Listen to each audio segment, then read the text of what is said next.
Hello बच्चों, कैसे हैं आप। उम्मीद करती हूँ आप बढ़िया और एकदम मज़े में होंगे, खुश होंगे और अपनी लाइफ को एंजॉय कर रहे होंगे।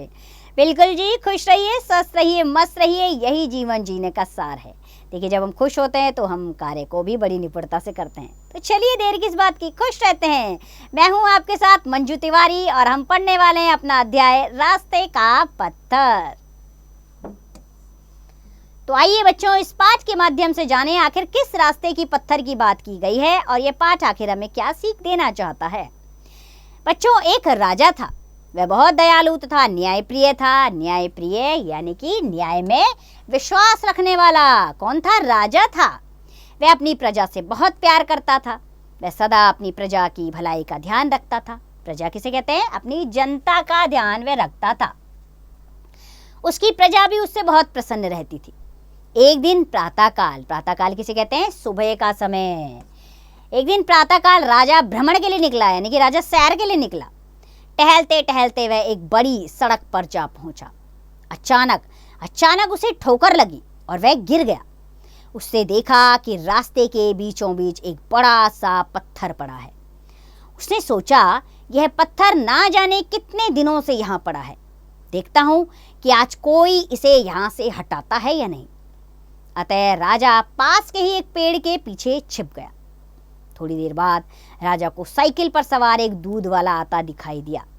वह गीत गुनगुनाता हुआ आ रहा था। वह गाने में इतना मग्न था। मग्न किसे कहते हैं? खोया हुआ। यानी कि वह गाने में इतना खोया हुआ था कि उसका ध्यान पत्थर की ओर नहीं गया। उसकी साइकिल पत्थर से टकराई और वह गिर गया। तो चलिए, कहानी में आगे जाने से पहले एक दो प्रश्न ले लेते हैं, तो सोचकर बताओ। राजा किसकी भलाई का ध्यान रखता था? प्रजा की कि परिवार की? बिल्कुल सही, प्रजा की। दूसरा प्रश्न है, टहलते टहलते राजा कहाँ जा पहुंचा? नदी किनारे या बड़ी सड़क पर? सही विकल्प है, बड़ी सड़क पर। तो चलिए, अपनी कहानी में आते हैं आगे। तो उसकी साइकिल पत्थर से टकराई और वह गिर गया। उसका सारा दूध भी बिखर गया। वह उठा और बोला, रास्ते में इतना बड़ा पत्थर पड़ा है और कोई इसे हटाता नहीं। मेरा सारा दूध बिखर गया। अब मैं ग्राहकों को क्या दूंगा? इस प्रकार बड़बड़ाता हुआ वह चला गया, परंतु उसने पत्थर को नहीं हटाया। कुछ समय बाद एक तांगा वहां से गुजरा। तांगा जिसे घोड़े से चलाया जाता है। तांगे का एक पहिया पत्थर से टकराया और उस पर चढ़ गया। तांगे में सवार यात्री गिरते गिरते बचे। तांगे वाले ने नीचे देखा और ऊंचे स्वर में बोला, कि कितने दिनों से इस पत्थर को यहाँ पड़ा हुआ देख रहा हूं मैं, पर कोई इसे हटाता नहीं। यहाँ के लोग बहुत निकम्मे हैं। निकम्मे यानी कि किसी काम के नहीं हैं। उसने कहा, यहाँ के लोग तो बहुत निकम्मे हैं। इस तरह वह भी बिना पत्थर को हटाए बोलता हुआ वहां से चला गया। तांगे वाले के जाने के बाद कुछ महिलाएं पानी से भरे घड़े लिए उधर आईं। उनमें से एक महिला पत्थर से टकराई और उसके पैर में चोट लग गई। उसका घड़ा जमीन पर गिरकर टूट गया और पानी सड़क पर फैल गया। वह लंगड़ाती हुई चली गई, किंतु किसी महिला ने भी पत्थर को हटाने के बारे में नहीं सोचा। यह सब देखकर राजा बहुत निराश हुआ। तभी एक वृद्ध व्यक्ति अपने सिर पर फलों की टोकरी ले आया और पत्थर से ठोकर खाकर गिर पड़ा। क्या हुआ? वह पत्थर से ठोकर खाकर गिर पड़ा। अब बच्चों, इससे आगे जाने से पहले कुछ प्रश्नों के उत्तर ले लेते हैं, तो सोचकर बताइए। लोगों को निकम्मा किसने बताया?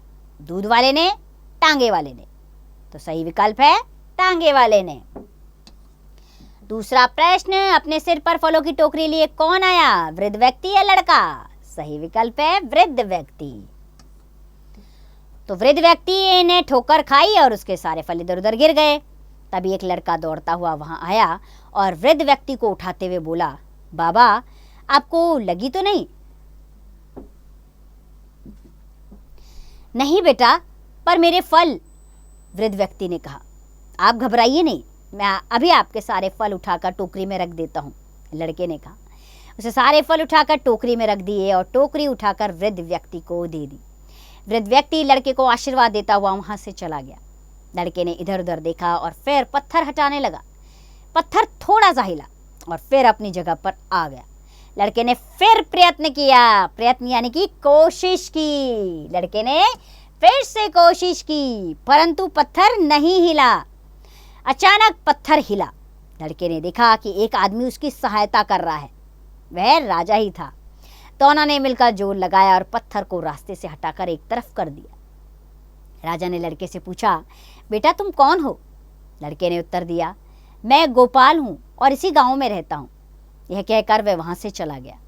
अगले दिन राजा अपने मंत्री सहित उस गांव में पहुंचा। उसने सभी गांव वालों के सामने गोपाल को पुरस्कार दिया और उसके द्वारा किए गए कार्य के लिए उसकी प्रशंसा की। तो बच्चों, ये छोटी सी कहानी हमें सीख बड़ी देती है कि हमें जीवन में परोपकार के कार्य करने चाहिए। आप जीवन में अच्छे कर्म कीजिए, फल की चिंता मत कीजिए। आपके अच्छे कार्य का फल एक न एक दिन आपको अवश्य प्राप्त होगा।